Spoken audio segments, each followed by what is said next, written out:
train right there. Why does this thing come up? Shall I go? Well, Shall I go? Well, yeah. I mean, we're going. Go. It's so scary. That's dangerous. And you've sworn again. That would have been good content. Horrible. It wouldn't have been good content. We're not in Final Destination here, Matt. Right, now, can we just get back to the Where's the final destination this season? Istanbul! Europe! What a weekend. Obviously, we did our post-Utrecht sort of Amsterdam walk, which we released late, so check it out if you haven't seen it. It's good crack.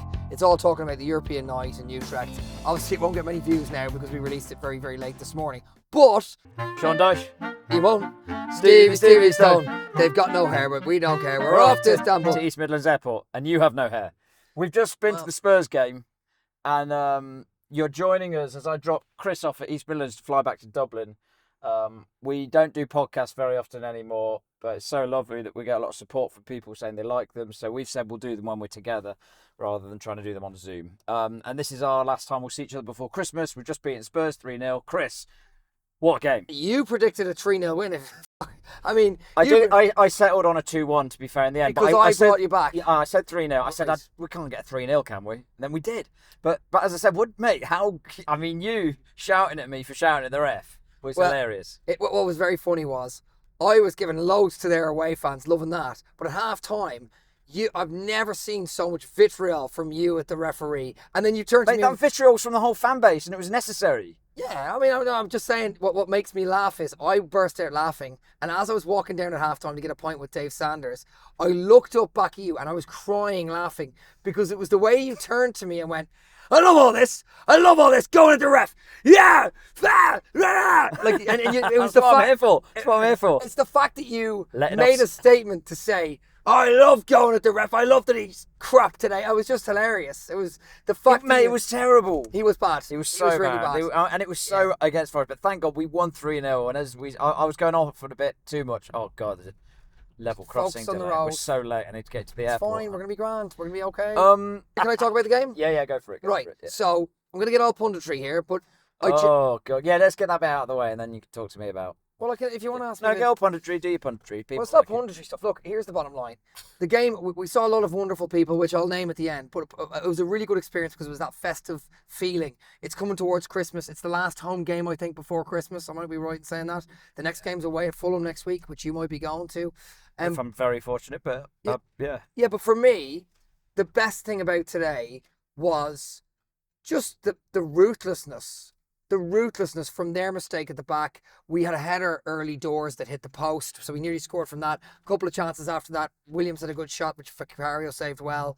The ruthlessness of taking our chances. And I know Sangaris and Hudson-Odoi were worldies, so you're saying, it's ruthless. No, but it's the fact that we were really clinical when we needed to be. We were unlucky not to score that early goal. And then we had that chance to close them in, put pressure on them, constantly press the whole game.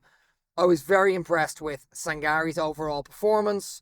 I was very impressed with John Victor, handled a couple of early set pieces really well. And I was very, very, very impressed with the effort from our team. And Spurs looked really poor. They looked really poor today. And we were so scared every time Porro got on the ball. Every time, you say that now, but during the game, it's like, it's not over yet. It was still like... Yeah, I'm still nervous. It was like 15 minutes to go, and I was like, they could still get 3. Like, I know, there's ages, they could score. Yeah, but that's the trauma of being a Forest fan. It's not like... I know, it's funny. If you're talking about actual performances, in terms of them being rubbish, but you're just talking about the quality in some of their individual players, like Bentancur. Yeah. That's Xavi Simmons. Oh, he was diving a lot. I mean, I was so annoyed that I hate that about footballers. Well, look, trying to get Murillo sent off. Why aren't they getting penalised? Yeah, a couple of them, they went down easy, didn't they? A couple of times Romero and Xavi Simmons went down really easy, and the ref just had to keep doing a drop ball.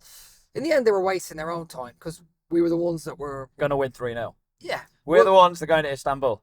The chants from the Spurs fans. It was good banter, to be fair. It was good back and forth. Back and forth with the scarves. And the European stuff. And you're having a laugh. You're having a laugh. Champions. Yeah, all that stuff. Well, the Gibbs White song was coming out a lot. Yeah, because of the Gibbs White stuff. It was great. Yeah. At the very end of the game, he did a nice little back heel off. Porro's mouthing off. And I'm going, yeah. Well, that was after all the ironic olays, because we've not done that at Forest for ages, where we're passing around for ages, it seemed, going way on each thing, and then Porro's just losing his I can't say swear words, losing his muffin at I think Thomas Frank, which is great news. I don't know if he was losing. Spence and Jono loving the Forest fans when they come round to pretend to clap off. We sang Spence's song, then when he got taken off, remember? Yeah. Bullock said that Spence was... Was Muffin. Now he's Muffin Dynamite.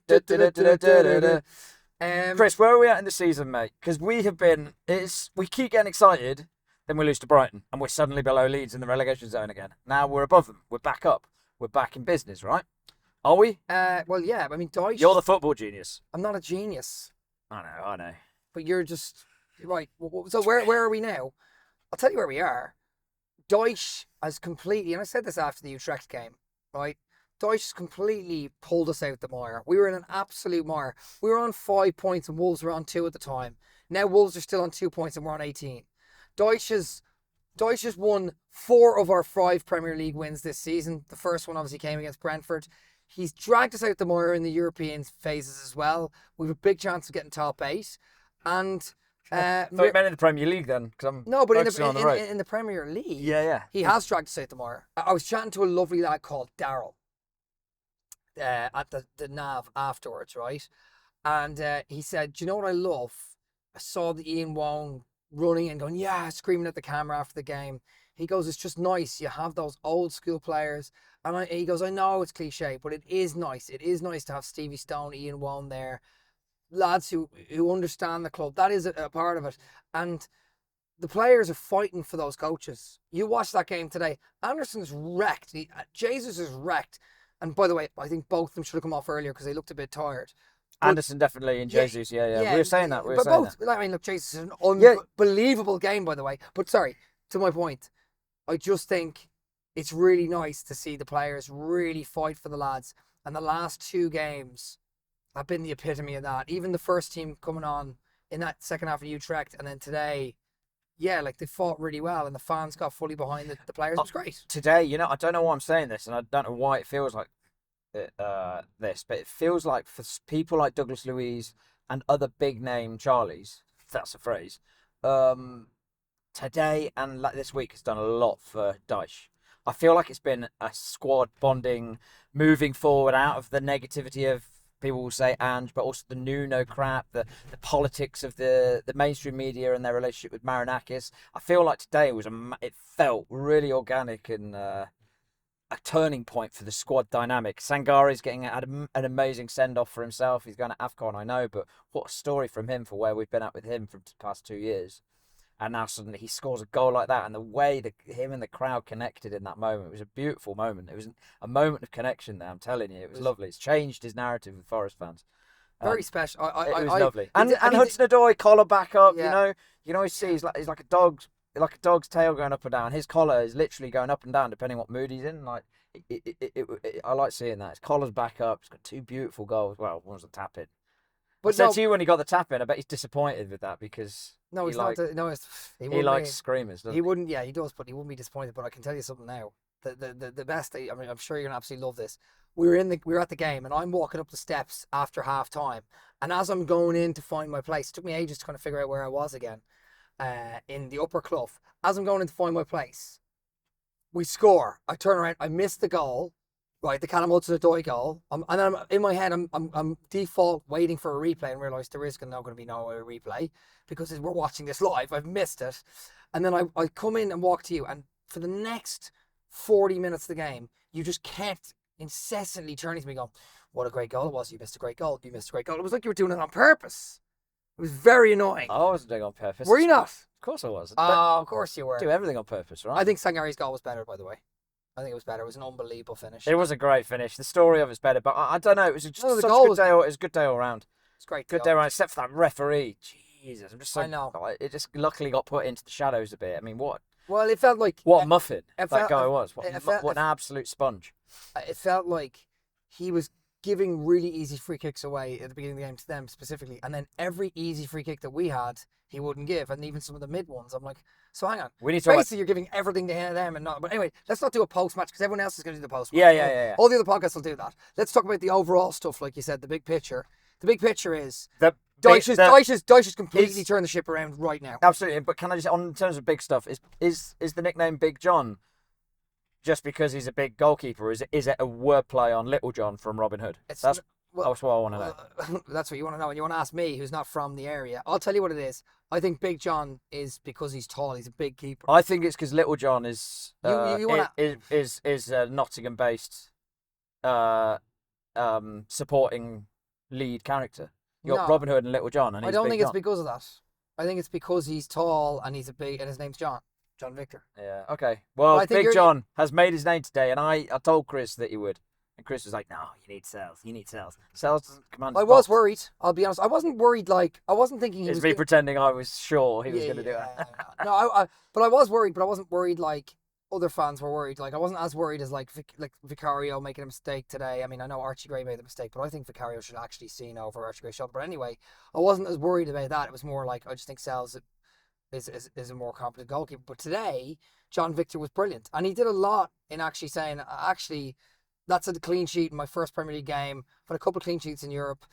You know, it makes me feel comfortable that we have that kind of backup goalkeeper now. Do you know what I mean? Do you know what? For all the crap I give you, I must say, if anyone gets to go to a game with Chris, he's really annoying. I've been with him at games. No, I'm giving you a compliment here. I'm just framing it. I'm coming. I'm waiting for the compliment. You people. I've been at games and he talks so much through it.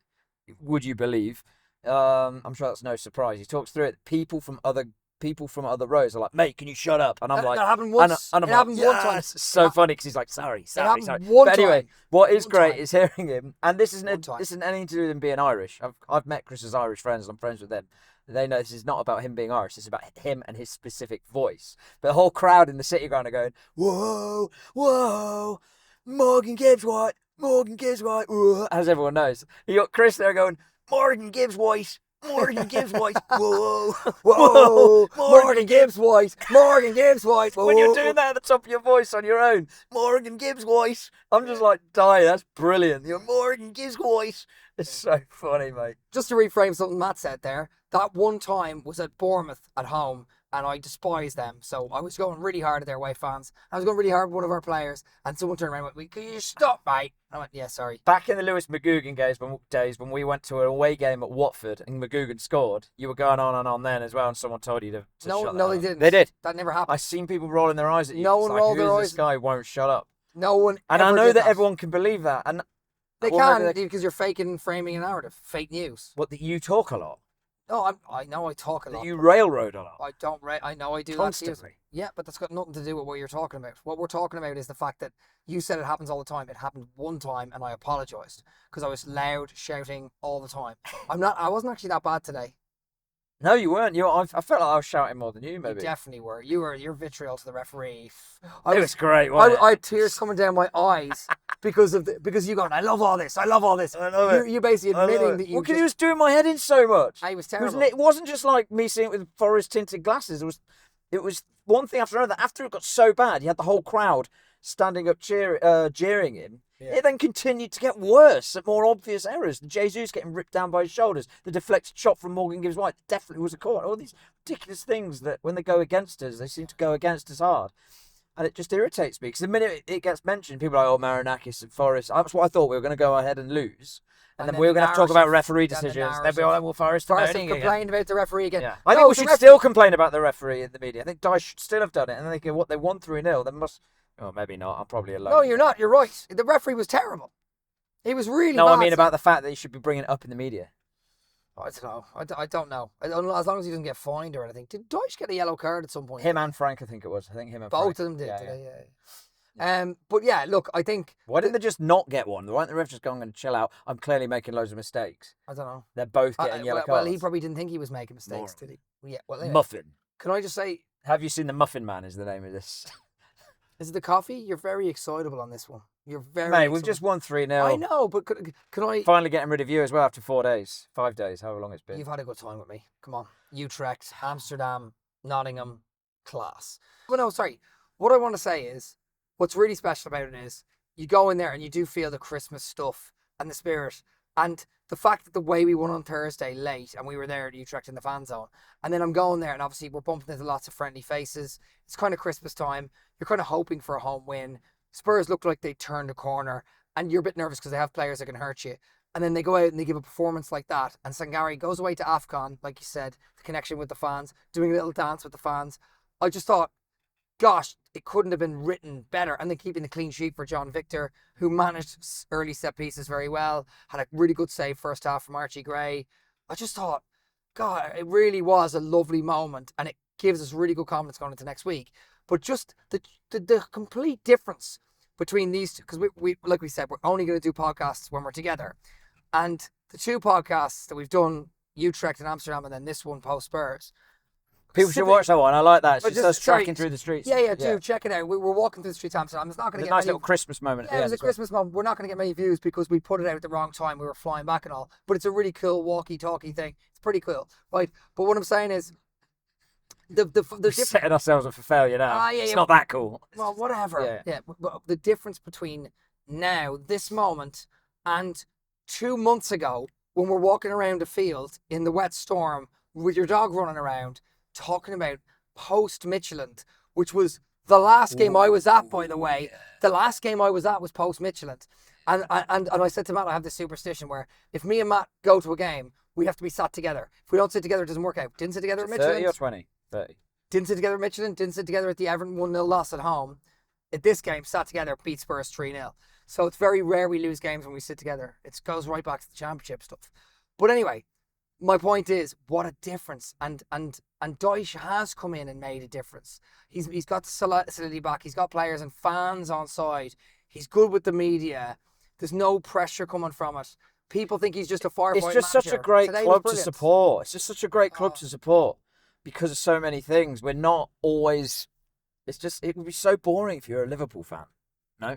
No, I mean, they win things. I think how frustrated you are. I think you say that because you specifically don't like Liverpool. Spurs fans compare themselves to us based on their expectations and their constant frustrations. But we've just come up from the Championship. We keep the threatened relegation. We've broken into Europe. Do you know what I mean? It's kind of like... I think it's more fun being a Forest fan than a Spurs fan. Not just today, obviously. But I would agree, yeah. It's more fun being a Forest fan, but it's also the lows are so low. Like, they're so depressed. It's like that's the why roller it's more coaster. fun. That's why it's more fun. You were in a bit of a downer. Yeah, I didn't like losing to Brighton the way we did. I don't know. I know it was like we played Good well. game. Like, We did play well against Brighton.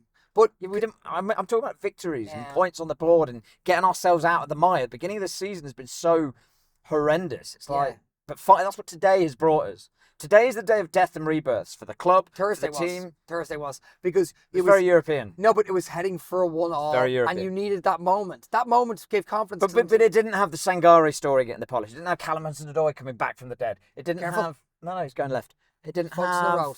I am focusing on the road. That's why I'm struggling to get my words out. Don't worry about the driving. Okay. What was I saying? It doesn't matter. I'll talk. But it's the death and rebirth. Today is the death and rebirth of Forest. That was great. That's what I'm saying. Yeah, it was. I actually believe that Utrecht moment was special because it was important because the players come away from that going into a confident game now on the Sunday, and then we obviously win 3-0 today. But that moment, Jesus scoring late, it's a first away win in Europe. It's a late goal where you think, oh, Forest are going to do a Forest here. They're going to level, and maybe even Utrecht will go on and will score the winner. And instead, we did.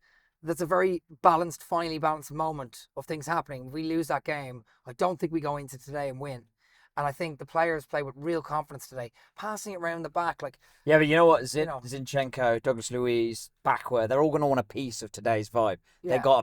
It's been a while since these new players get to feel what the likes of Morgan Gibbs-White and then went under Cooper. Yeah. And then you could say Nuno, but some of them they've felt that thing that we created on promotion as a fan base that just made it an exciting club to play for.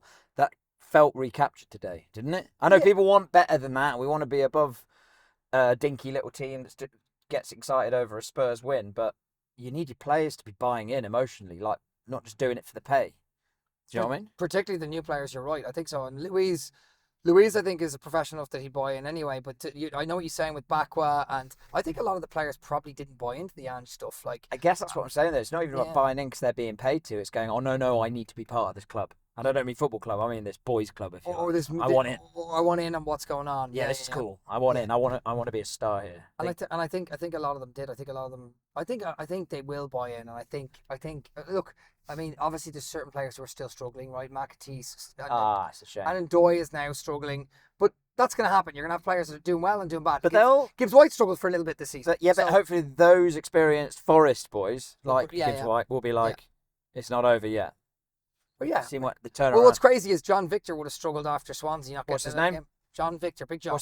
Big John. Yeah, he would have struggled after that. And now he's a bit of a hero. What I loved about today, one of my favourite chants was about 20, 30 minutes in, the fans start singing Big John's name in the middle of our goal, Big John, rather than Matt Sells. And so what they're trying to do there is they're now including him in part of the hero story. Yeah, I love it when they're trying to get away from him and he's just like, I don't speak the language. Yeah, I'm afraid I don't speak the language. He didn't. He's going to need someone. He's going to need Murillo. Hey, they're asking you for a wave. Yeah. Yeah. I wonder if they'd even connect with that. I don't even believe that Jesus understands the how funny his chant is. I love that walking on the Trent song. I think he does now.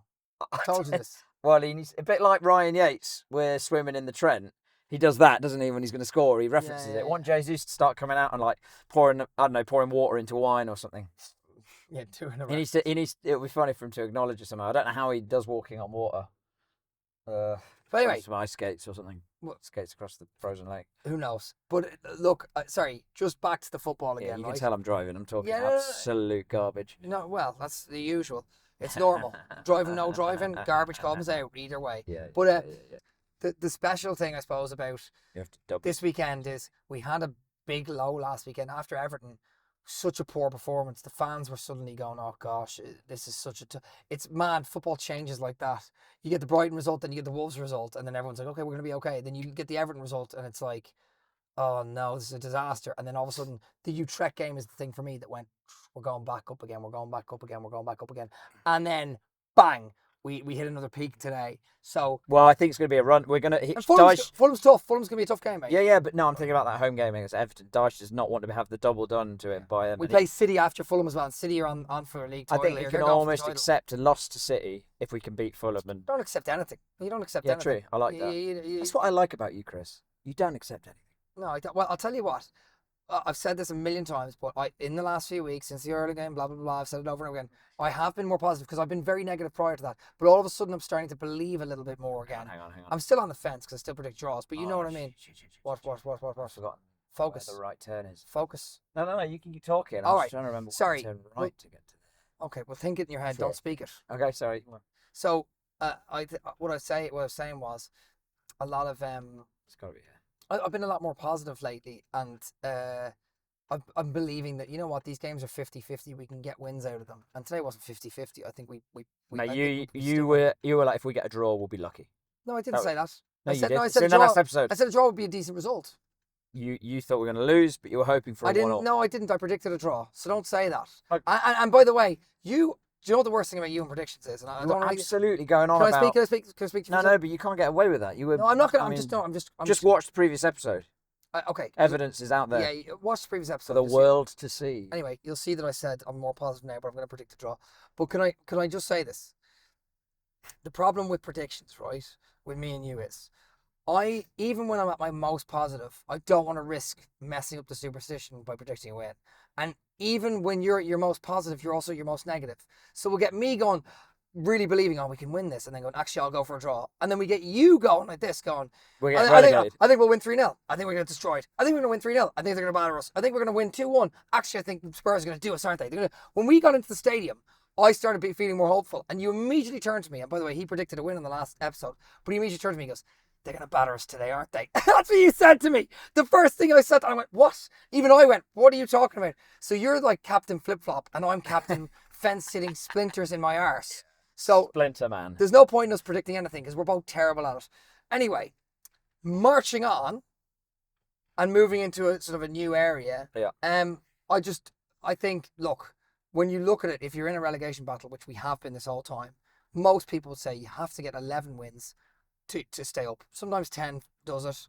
If Luton's in there, sometimes 9 does it. But we've now got 5 wins. We've got 6 more to get to be safe, I'd say. And we've got quite a few games to do it. And hopefully, and we can't say this yet, because last week we were in a relegation battle, all of a sudden we would feel like we're not in it anymore. We are still in it. Hopefully, maybe there's a chance by March we could be in a situation where we're kind of more comfortable. But I suppose the good news is you've got other teams now kind of in that uncomfortableness as well. Brentford drew at Leeds today. Bournemouth are now in it. They play Man United tomorrow. I'd say Man United probably win that. You've got Fulham, who are still in it, and we play them next week. So there's other teams in this little struggle. It's no longer us isolated away with West Ham, Leeds, Burnley, and obviously Wolves are probably gone. It's no longer that. we're now dragging others into this mid to low table uncomfortableness. And if Forest put a run together, we can climb even higher than that. But obviously, it's 1 week at a time. I just Love Sean Dyche, don't you? Yeah, I do. I've said that to you when he Sean came Dyche. in. Ian won. Stevie's done. Right. What I love is when you worked out how to. Everyone has to say Ian Wone. 30,000 people saying Ian Wone in one syllable. Ian won. Ian Wone. Ian won. It's not Sean Dyche. Ian won. It's Ian won. Sean Dyche. Ian won. Stevie's done. Yeah. 2 episodes back to back, which we never do. We've done the one in Amsterdam. Please check it out. It's a bit of fun. And then this one here, because we were in Utrecht. This is one of those journeys. We're probably not going to do one until we're back together again, which might be a couple of months from now. But it has been a pleasure. It's been great. It's been great. It's been great overall. And Chris, it's been great having you around just before Christmas. Yep. And thanks for doing this last episode with me before we. Yeah, because we've done that. Like I've said a million times, we're done with the weekly stuff. We're just doing one occasionally now. Well, you don't like me do you have this need to explain formatting to people? I don't know what it is. We've done the weekly stuff. You've said it so many times, and it's all you go on about. It's so weird. Just do me a favour. Wait till you hear about it. No one's listening going, oh, the weekly stuff is now finished. Can I just say one thing? No one knows. No one cares about weekly. Before we wrap up, listen back to this while you edit it, Matt, and listen to the nonsense you've spouted, and then cringe at it, and then message me saying, I'm sorry. You tell me you don't cringe when you listen back to these episodes. Yeah, no, I am. The fact that you listen back to them makes me cringe. I don't listen back to them. I'm telling you, you're going to listen back to it because you're editing it. Right? Anyway, let's just finish on a few shout-outs, and then we'll sing the Sean Dyche song again and head out. Okay? Now we're going to get the Christmas song from Al. We have the Christmas song. It's already on the last one. I know, but for those that can't be asked to go and watch it, I wouldn't. No. I wouldn't. What? Don't say that. No, because it's bad, but it's not time to Anyway, I'm going to do the shout-outs, okay? So these are people we met today that were really great just before Christmas. Big Arn, Daryl, James, Laura, her dad, Greg Mitchell. Massive shout-out to you, Greg. Emily and Emma, it was great to see them today at the NAV. That was really fun, actually. Very lovely, yeah. Matt Davies, great to see you as well. Rarely get to a game when he's at it. I didn't get to see my mate Forrest Ant, who's accusing me of not meeting him when I go to a game. You tried to meet him. I know, but then he did actually try. Well, to be he fair, left early to try, and then he didn't see him. I know. So sorry, but shout out to you. And thanks, Wolfie, for pointing me in the right direction. Greg Oram, Danscape, who bought me this hat on the way. I owe him the money. He had cash, so I needed it because my head was cold. So massive shout out to Dan. Andrew Cove is an absolute legend who gave me an NFFC NA scarf, another item of clothing that I needed because it was very cold. Big shout out to you, Andrew. Love you to bits, mate. He's the head of NFFC NA. And then we had lads from Boston who came over. One of them... We did? From No. Forest did. Oh, right. Lads from Boston came over. We here at Forest All Over got the lads in from No, Boston. we didn't get anyone, but anyway, they came over. And one of them has been to only 2 games. It was a Man City win and today. I mean, unbelievable to go to those 2 games. We had Mikey Clark, Morley's dad, who we saw in Utrecht, was there today. Morley's dad, yeah. Oh, Morley Senior. Morley Senior. Legend. And then I think it was Abby, lovely lady, was chatting to her. He's with his mate Carl. Elliot, big shout out to Elliot. Sorry we didn't see more of you, Elliot, but big shout out to you and your wonderful People facts. are turning off, but yeah. They're not turning off. A lad who came up to me, his name escapes me, he shook my hand there, talking about golf, a really nice guy. And a lad, Dwayne from Almost Rolling In magazine. Big shout out to him. Yeah. If we've forgotten anyone, we're really sorry. I love that Matt says we're turning off. I'm trying to do the nice thing and include everyone as best I can. No, it's nice. It's if nice. we missed everyone, I'm sorry. Yeah. Merry Christmas. Thanks for listening to Forest All Over for our lovely little... Yeah, and look, like I said, we don't know when the next one will be. Can I just ask you one last thing? If you had to go in hard and find something to criticise about Forest today, what would it be? It would be the one fan at the top of the tee in the upper Clough row, swearing, shouting at the referee, and telling me that I'm an idiot, and that's you. Goodbye, ladies and gentlemen. Bye-bye.